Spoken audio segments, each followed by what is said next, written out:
Volkswagen has made some pretty amazing car adverts in the past, and the new one for the Golf MK6 is among the best. In it, the car's designer fights with clones of himself, Matrix style, with the tagline, "Sometimes, the only one you have to beat is yourself."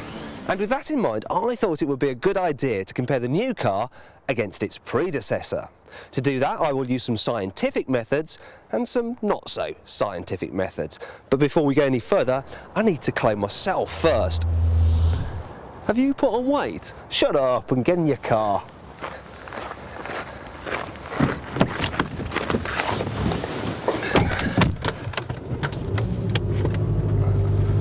Both these cars are 2-litre TDI GT models.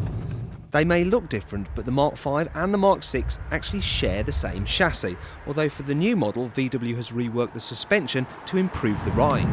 To demonstrate this, I'm going to use the help of my novelty Scooby-Doo nodding dog. Now I'm going to place him up here on the dash and use him to gauge how much vibration is entering the cabin. As you can see, he looks pretty steady.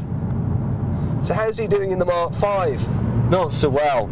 He's kind of shaking so much, it looks a bit like he's cold turkeying from Scooby snacks. This car clearly doesn't ride so smoothly. According to VW, the MK5 isn't as quiet either. The MK6 is fitted with new door seals, aerodynamic mirrors and a sound deadening windscreen. All this reduces cabin noise, and to test this, I've got a sound meter, and it's reading 65 decibels, which is quite quiet really. What's it like down there? It's a little noisier, I think. Yeah, the sound meter's reading 68 decibels, which is 3 more.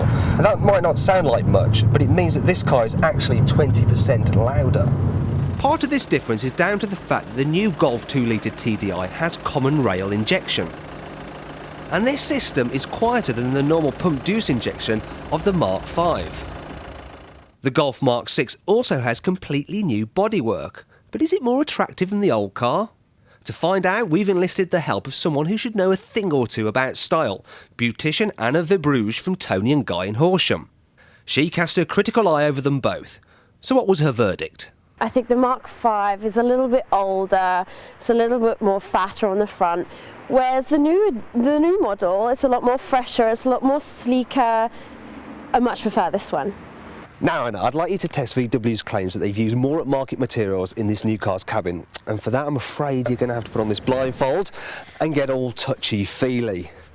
We swapped the cars around so Anna didn't know which was which. This feels nice and solid, but this one definitely feels a little bit nicer. So there you have it then. The new Golf may not seem all that different than the MK5, but it's quieter, it's more comfortable, it's better looking, and it's more upmarket than its predecessor. And all that means it's the best car in its class. Hold on a minute though. You see, your 2-litre GT costs 19 grand, whereas dealers who are keen to sell off the old MK5 are selling new ones from around 14.5 grand for a short time. And that means that this car is actually better value. So, you haven't won the battle, it's a draw. So whichever Golf you choose, be it the new one or the old one, it doesn't really matter. Either way, you'll be on a winner.